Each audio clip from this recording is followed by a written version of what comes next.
Today we're going to be talking about moral injuries. Folks have their own moral code, their own values, and they're forced to move or do things or act in conflict with their own internal beliefs.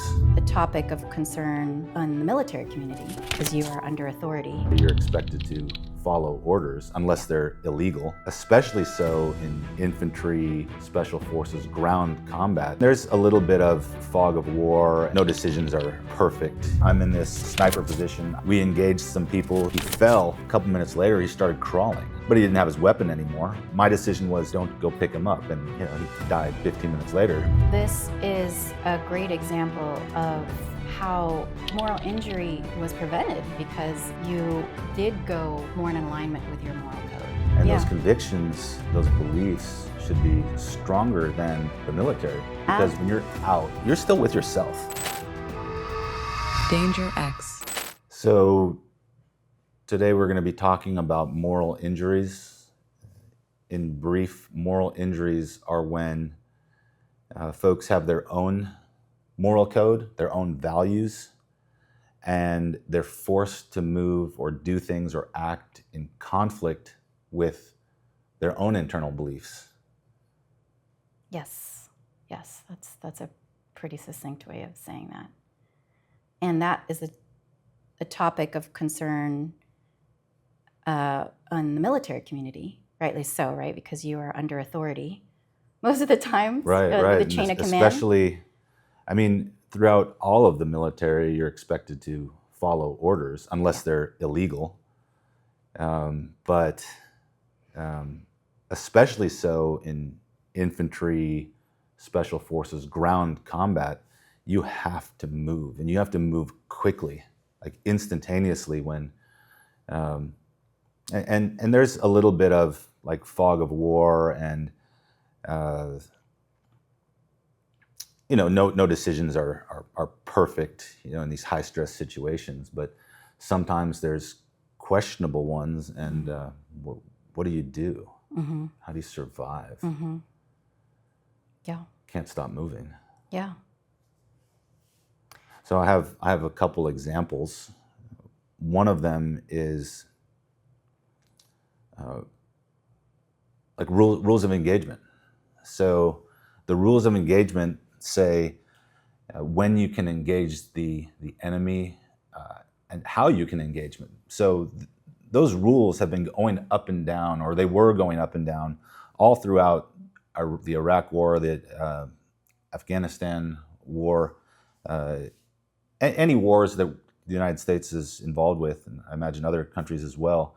They give their soldiers these steps. So if it's like a peacekeeping mission, the steps might be, hey, don't raise your weapon unless somebody actually comes up and touches you.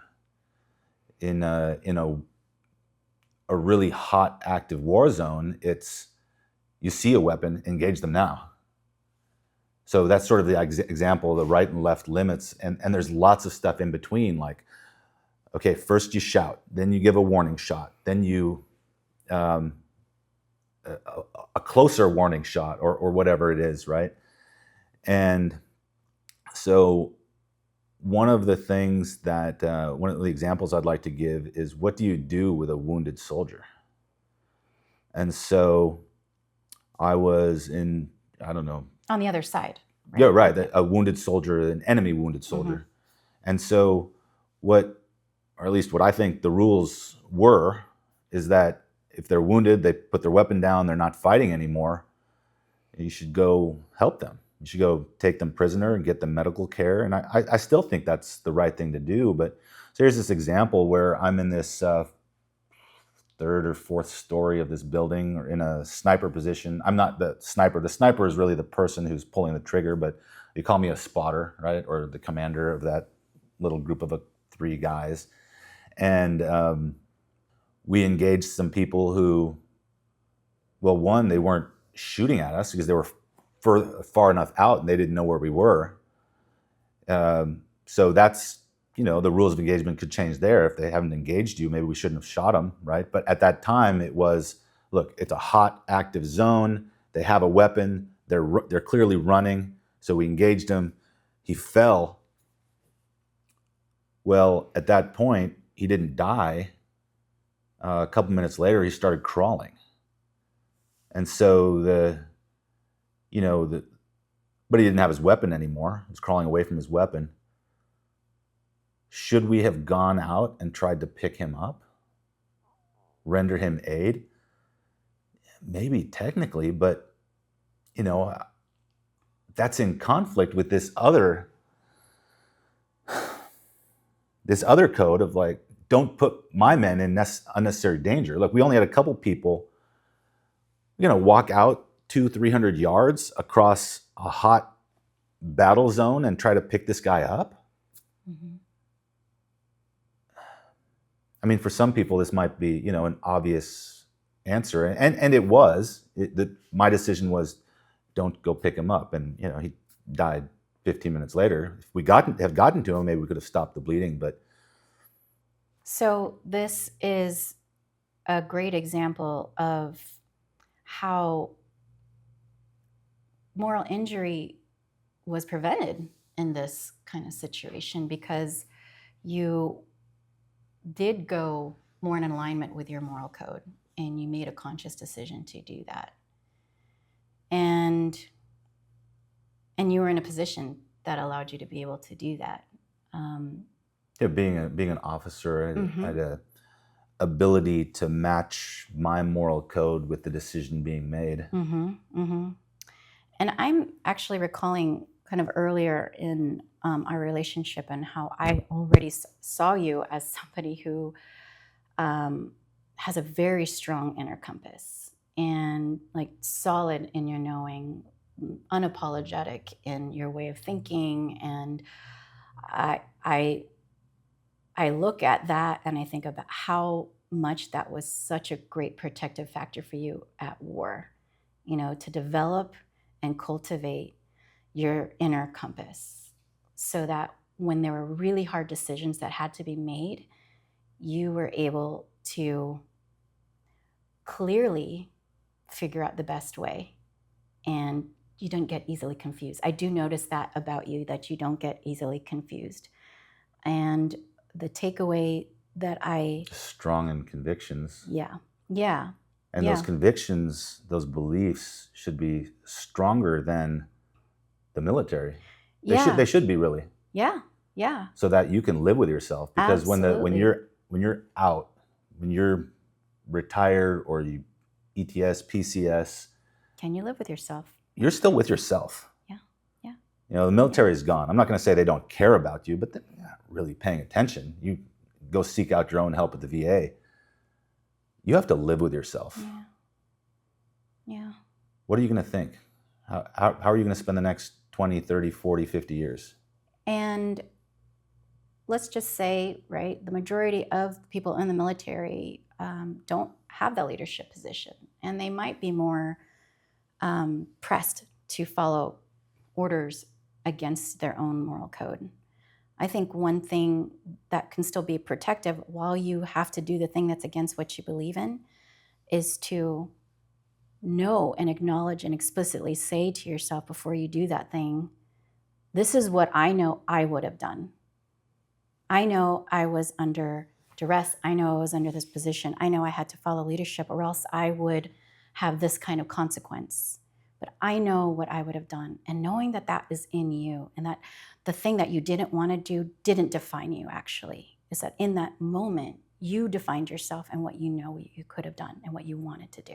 Well, that's an interesting point there. So I'll give another example without too many specifics, but I was ordered to go on what I thought was a suicide mission.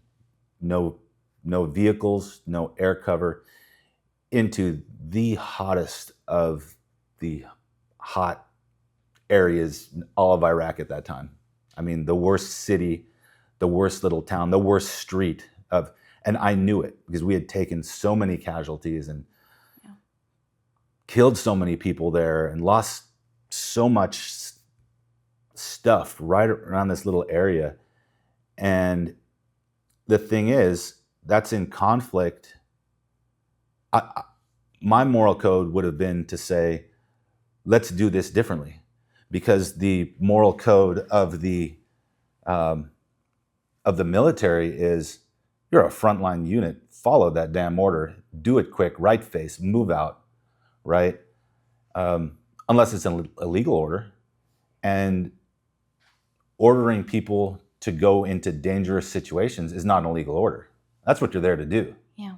You're there to follow, accomplish the mission despite possibly being maimed or killed, right? And so I had to follow the order. But people in this situation I'm describing, people did die and people were wounded, many.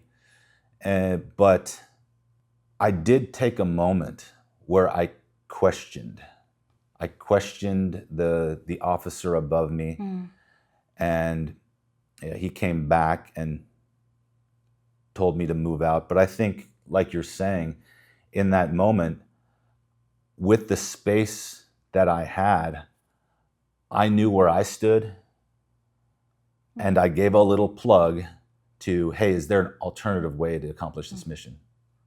Mm-hmm. And I can't battlefield,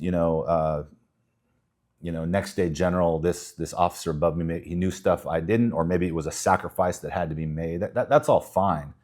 I'm just saying, from my perspective, I took a moment to question. And then he told me to move out, and I did it. Mm-hmm. So I think Can you live with this, what happened, and, right? and so I can live with this now. I think maybe if I hadn't taken a small moment to question, or at least put in my viewpoint of what a better way of doing this would have been, then I think it probably would have been a violation. Much more difficult to live with it. Yeah.